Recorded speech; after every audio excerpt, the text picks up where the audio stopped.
On the Sabbath, July 24, in the year 1915, some 4,500 citizens of Battle Creek came to the Dime Tabernacle that once stood on this site to say their final farewells to a little 87-year-old lady.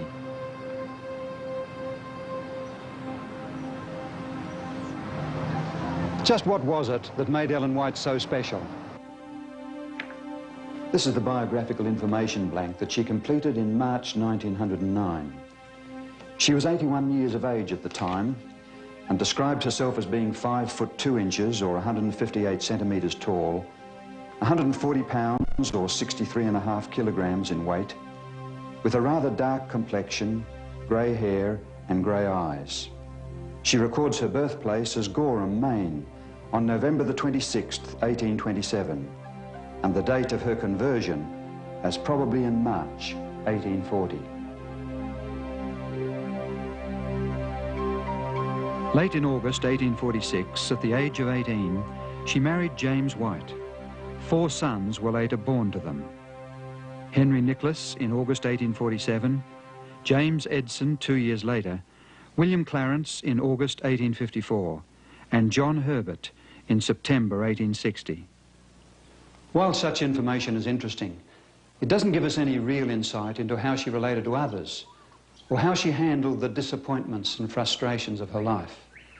As God's messenger, did she have to experience sorrow and ill health, or battle with appetite in the same way as most of us do?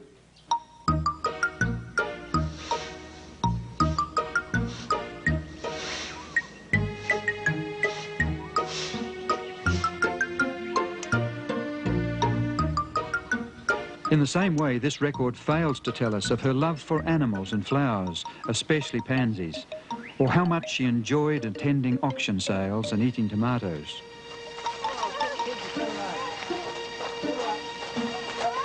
It does not tell us of the countless days spent mothering other people's children, or of her cheerful visits to her neighbours with products from her garden and practical advice for the sick. In fact, such information tells us very little at all about Ellen White as a wife and mother. If you had lived in Topsom, Battle Creek, St. Helena, or here in Cooranbong, and known her as a neighbour or friend, how would she have impressed you? Topsom in the state of Maine, USA, is a town some 40 minutes' drive to the northeast of Gorham, where Ellen White was born.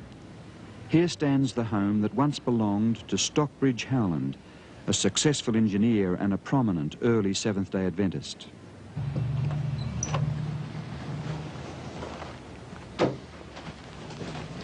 In October 1847, the Howlands offered a part of their home on the middle floor to the young James and Ellen White and their 2-month-old son, Henry. They commenced housekeeping with borrowed furniture. Though poor, they resolved to become independent.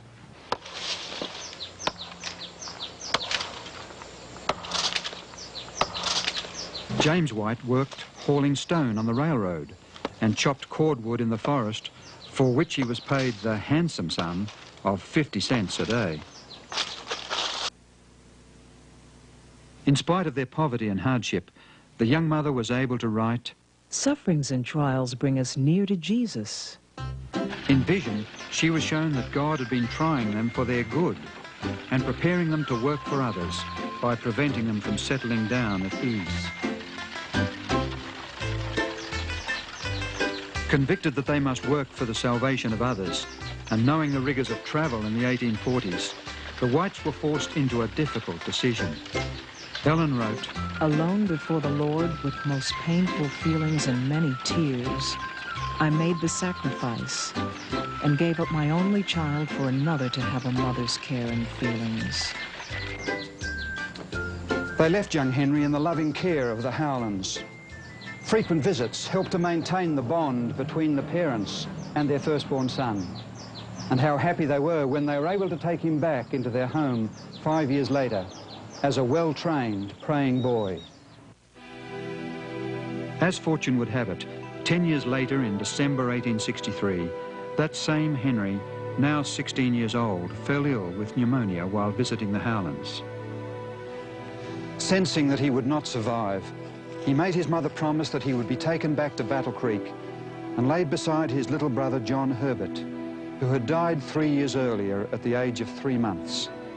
As he said, so that we may come up together in the morning of the resurrection. When our noble Henry died, when our sweet singer was borne to the grave, and we no more heard his early song, ours was a lonely home. But God comforted us in our bereavements, and with faith and courage we pressed forward, in bright hope of meeting our children who had been torn from us by death, in that world where sickness and death will never come. In 1856, the Whites moved into this 2-story cottage in Wood Street, Battle Creek. It was the first home they had ever owned, and the original building contained 6 rooms before 2 lean-to additions were added.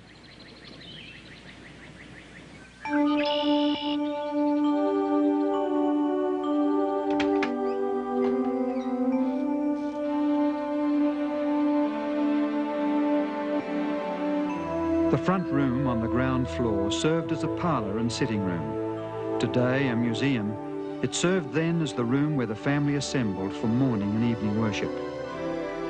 In 1859, Ellen White began to keep a daily journal. It provides many glimpses of life in the White home here in Wood Street. It mentions making a pair of pants and a coat for her son Edson, aged 9. Sunday, March 6, records her making a dress. After cutting it out and beginning to sew, things went wrong, and she took it all to pieces and made it over.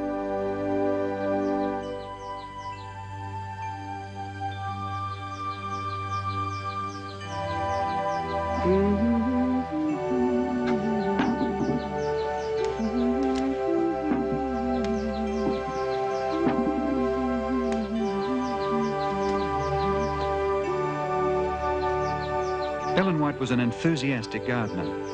Her diary tells of planting out currant and raspberry bushes and strawberry plants. Her entry for Monday, April 11, tells us she spent most of the day making a garden for her children because she wanted home to be the pleasantest place of any to them.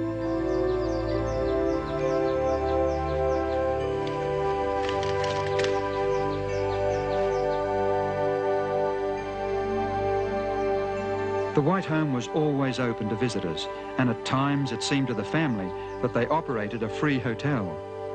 A diary entry in June tells of 35 eating at their table. The day after, Ellen wrote one brief sentence. We were all much worn out.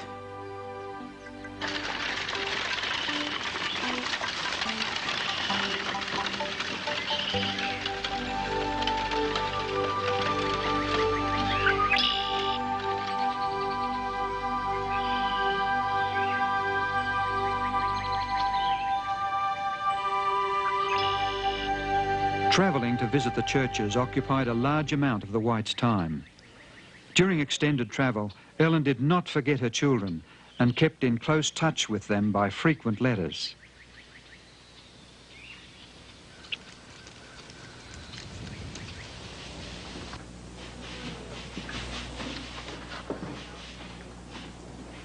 In 1859, to her 5-year-old son, Willie, she described her activities and experiences in language he could understand.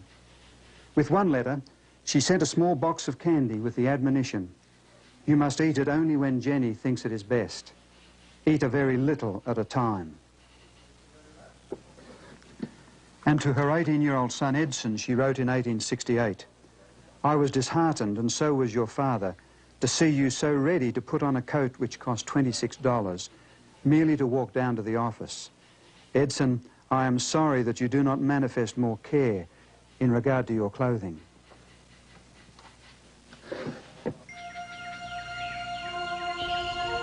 When she was not travelling, some hours each morning were usually devoted to her writing. In the afternoons, sewing, mending, knitting, or occasional shopping trips to town, or visits with sick neighbours occupied her time. After receiving the vision concerning health in 1863, the Whites returned to their home, determined to put into practice what she had been shown.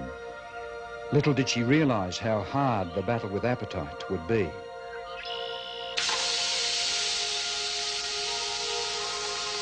Up to this time, meat had been the principal article in her diet. She relished eating it and did not enjoy simple, unrefined food. What is more, she believed that she needed meat for strength because her health was poor and she often fainted several times a week. In the vision, however, she was shown the advantages of a simple diet free from such stimulating food.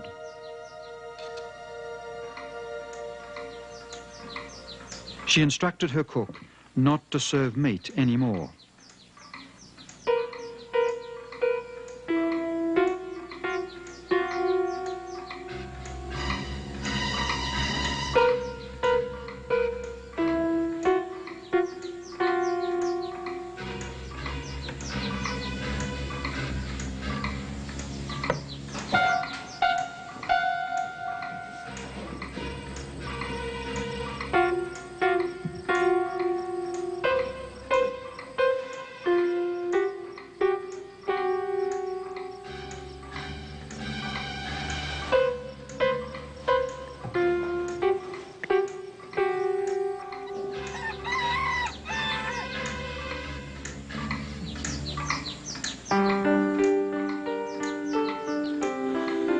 I will eat simple food, or I will not eat at all.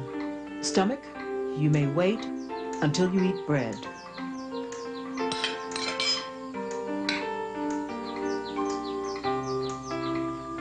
Her success in this battle brought immediate benefits. It was not long before she was able to enjoy simple and wholesome food. 6 months later, she wrote that her health had never been better and that the faint and dizzy spells had left her.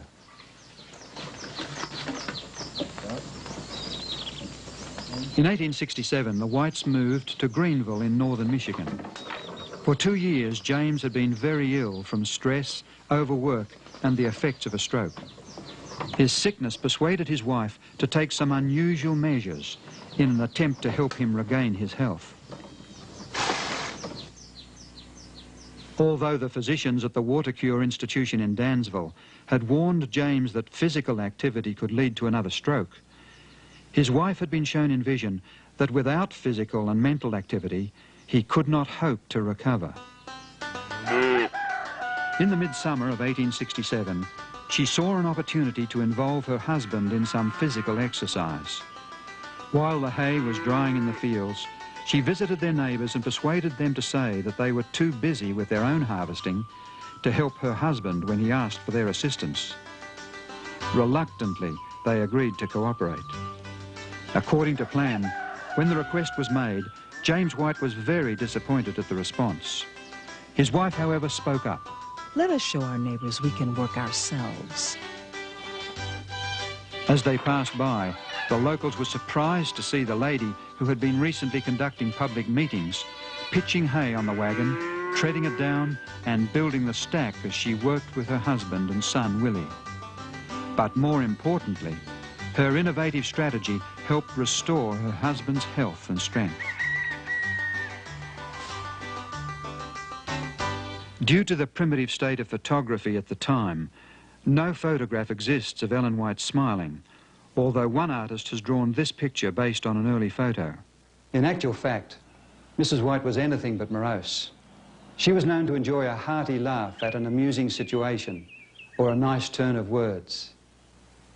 Like many of us, she gained weight with age.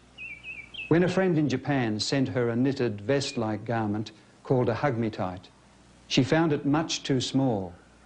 She wrote expressing her great appreciation for the gift and added wryly, But there's a great deal more to Sister White than most people think. James and Ellen White lived in Battle Creek much of the time until 1881. Their marriage was a happy one, and they shared a very tender relationship, in spite of the strength of their personalities and some occasional differences of opinion. For like the biblical prophets, Ellen White was not without her faults. In 1876, she had occasion to write to her husband. I am not free from mistakes and errors in my life. Had I followed my Savior more closely, I should not have to mourn so much my unlikeness to his dear image. Again I say, forgive me every word or act that has grieved you.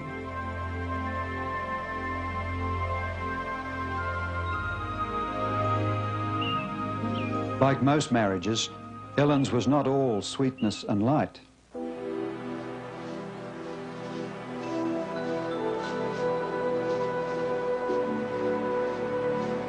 When James died prematurely in Battle Creek in 1881 at the age of 60, Ellen White felt the loss deeply. Yet at the funeral she spoke of her resignation to God's will, of the Christian's hope, and of Jesus who, she said, was more precious to her than he ever had been in any previous hour in her life. James White was buried in Oak Hill Cemetery, Battle Creek, near his two sons.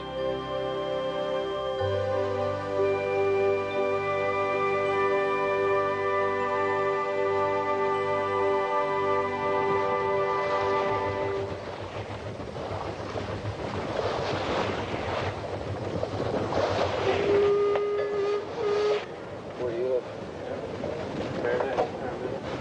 Where? West. 10 years later, in 1891, Ellen White sailed for Australia. Unfortunately, she soon fell ill with malarial fever and inflammatory rheumatism. For the next 11 months, she experienced the most terrible suffering of her whole life and became an almost helpless invalid. Yet in the following year, she was able to write, These months of suffering have been the happiest years of my life because of the companionship of my Savior. I am so thankful I have had this experience because I am better acquainted with my precious Lord. All through my sickness, His love, His tender compassion was my comfort, my continual consolation. One reason why she had come to Australia was to help in the setting up of a school. In 1894, she inspected a property of 1,450 acres in Coorambong, New South Wales, and was impressed that this site should be the school location. The land was subsequently purchased and a portion cleared of its huge eucalypt trees. In vision, an angel told Ellen White that though the soil appeared to be poor, rightly worked, it would produce abundant crops. As an expression of her faith, she purchased 40 acres from the estate and began to plan for her own home and the laying out of an orchard. On just 2 acres, over 500 fruit trees of a dozen different varieties were planted, using the method the angel had explained to her. It was said that if Ellen White heard of any fruit tree, vegetable or flower that would not grow in the area, she would plant it, because she believed false witness had been given about the land. Despite the adverse agricultural reports, within 18 months of planting, she was able to describe the fruit from her peach trees in a letter to a friend in South Africa. These are the most beautiful in appearance. I have never seen them larger. 2 of them weighed 1 pound. We are seeing the exact fulfillment of the light the Lord has given me, that if the land is worked thoroughly, it will yield its treasures. In December 1895, Ellen White and her helpers moved into this 11-room cottage, which she later named Sunnyside. It was situated in Avondale Road, Coorambong, not far from the school, and was to be her home until her return to the United States in 1900.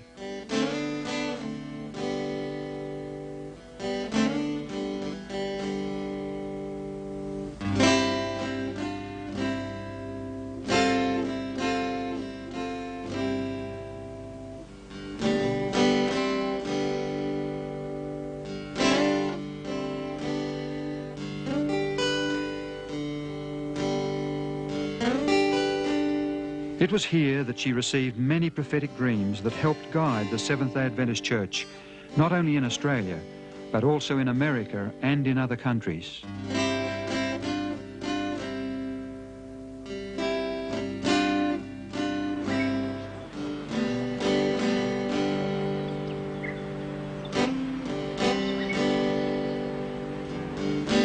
The Avondale School was to be a pattern school for the educational work of the Seventh-day Adventist Church.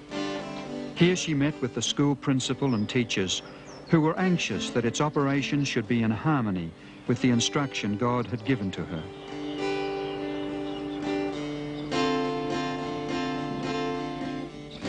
Here at Sunnyside in 1898, she completed her book on the life of Christ, The Desire of Ages.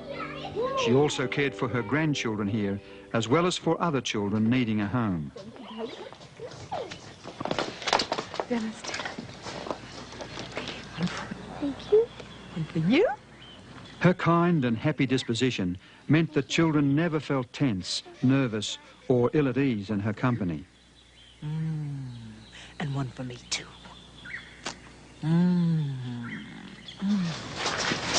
Good morning, brother. Morning, Sister White. It was here, too, that she cared for the needs of the sick in the surrounding district. She often gave food from her own garden and orchard, along with clothing and money, to those in need. Who up, Rose?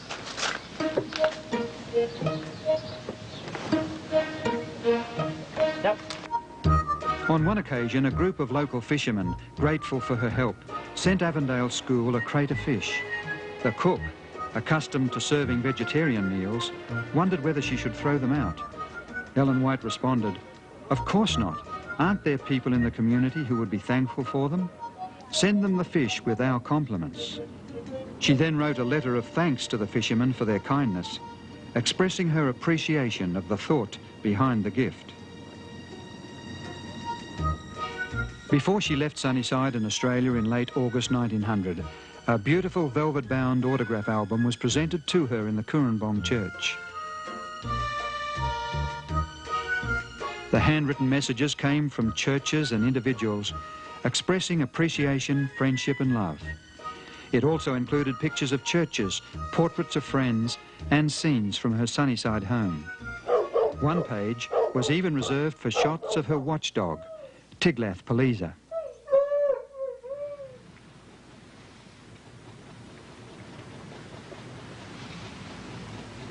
Ellen White was 72 years old when she left Australia.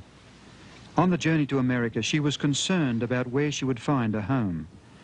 But 2 days before the ship docked in San Francisco, God assured her in vision that he had a refuge prepared for her, where she would have quiet and rest.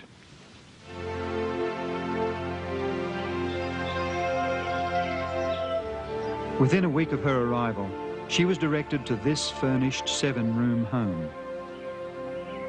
It was set at the foot of the hill below the St. Helena Sanitarium in California. To her delight, she found she could buy it for less than she had received for the sale of Sunnyside.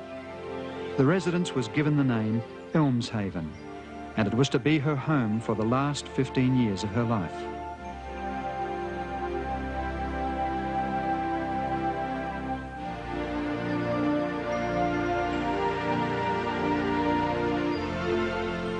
Ellen White's granddaughter, Mrs. Grace Yarks, recalls those happy times with her grandmother at Elmshaven. Now, we often had a hot drink for breakfast, postum, sometimes cocoa, which was really just chocolate-flavored milk. We had a lot of milk. A hot cereal, well-cooked, served with cream. Fresh fruit, usually a dish of stewed fruit if it wasn't summertime when we could have fresh fruit. But usually, if it was at all possible, we had fresh fruit from the garden. There was an orchard with peaches, apples, pears, and even persimmons, so that we had fruit through very much of the year. Fruit was one of the main dishes of breakfast. Now, once in a while, we would have an egg for breakfast. So Ellen White herself never gave up the use of milk and eggs. She needed the eggs and milk for protein, cottage cheese we made. She could not use dried legumes. She was allergic to even lentils. And my mother made the most delicious lentil roast with olives in it. But grandmother couldn't eat it. She just had to watch us enjoy it. She herself could not eat the dried legumes of any type, it seemed. So she would need, you could see, to use as long as possible eggs and milk, but she made sure to see that the milk was scalded so there was no danger from germs in the milk, and also to see that the eggs were from hens that were grain-fed. And everyone was happy. Nothing ever unpleasant at the table. And often some rather amusing things happened at the table. Some was amusing for some people and not for others. I remember one man and his wife was here, and she was pregnant, and she wanted some white bread, and her husband wouldn't let her touch white bread. It had to be this dark graham bread, which is all right, but she wanted some white bread, and he said, no, you mustn't eat any white bread. So here they were at the table, and sitting at the table, and Ellen White looked around after the blessing, and she said to the lady, she was looking at the bread on the table, and it was dark bread, and she said, Mrs. So-and-so, would you enjoy a little white bread? And that's what she'd just been wanting, but her husband said, no, you mustn't. You must always have entire wheat bread for the nourishment. You must have nourishment. But once in a while, it's nice to have something you just want. And Ellen White seemed to know that, and without asking anything, she said, may I get you some white bread? And she did. I imagine the husband felt rather embarrassed. I don't know. And she wasn't straight-laced. I mean, what should I say? She didn't want us to take her writings as a straitjacket. It was her writings were to assist in different activities in life. She was well liked. She used to stop with her carriage when they'd go by the vineyards and men were working there. She'd stop and talk to them about it, different things, and about their work. And if she heard that there was a new baby someplace, whether they were Adventist or not, that didn't make any difference. Well, she'd, in the carriage, go in the afternoon, take some present to them, to the new baby, you know, recognize that something has happened that means something to them, the people, that she enjoyed it too. She was a very outgoing person.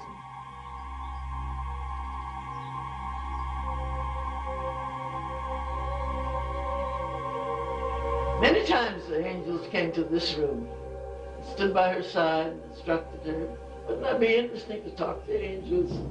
Someday we'll be able to talk to our angels, and that'll be wonderful. But the most interesting time was when Jesus himself was here, and I can't forget that. How interested he was in the little lady who was trying to carry out the instruction that was given her, and writing and writing.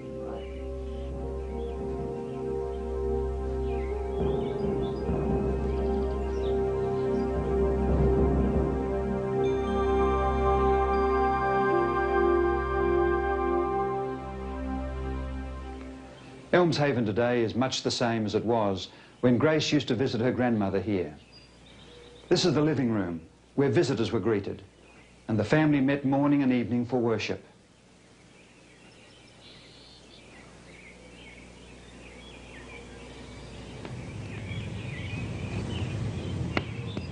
Ellen especially loved this fireplace, with its brown tiles depicting the legend of King Arthur and his knights.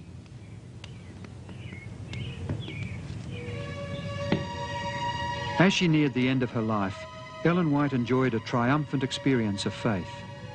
She knew Jesus as her Saviour and friend, and looked forward to the home in the new earth that she had seen many times in vision. Often as she moved around her home, she could be heard singing the words composed in 1845 by William Hyde. He had written them after hearing her account of her first vision of heaven given in December 1844. The last part of the song she especially loved. We'll be there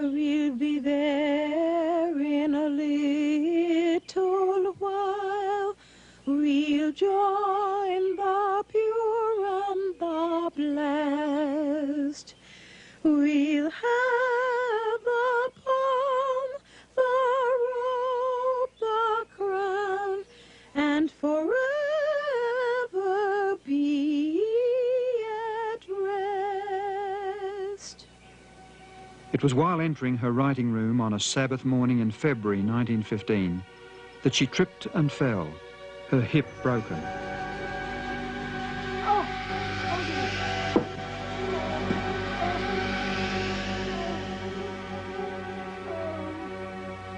And when it came time, we could see that she was not going to live very long.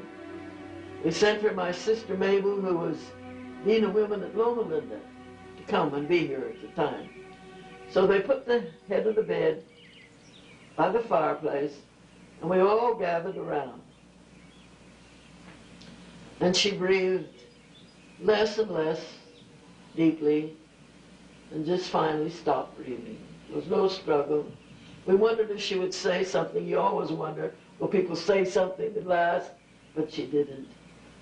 She had already said what she wanted to say. She said, "I know in whom I believe."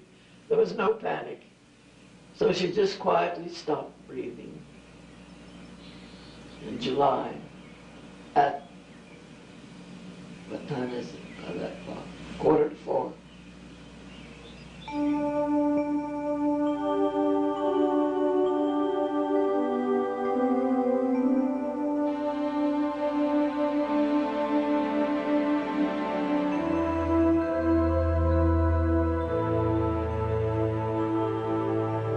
On Sabbath, July 24, her funeral service was conducted in the Dime Tabernacle, Battle Creek. Some 3,500 people crowded into the church, and 1,000 more stood on the lawns outside.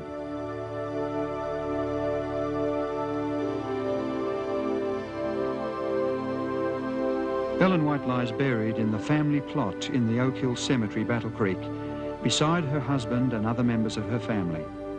Together they wait for the resurrection morning.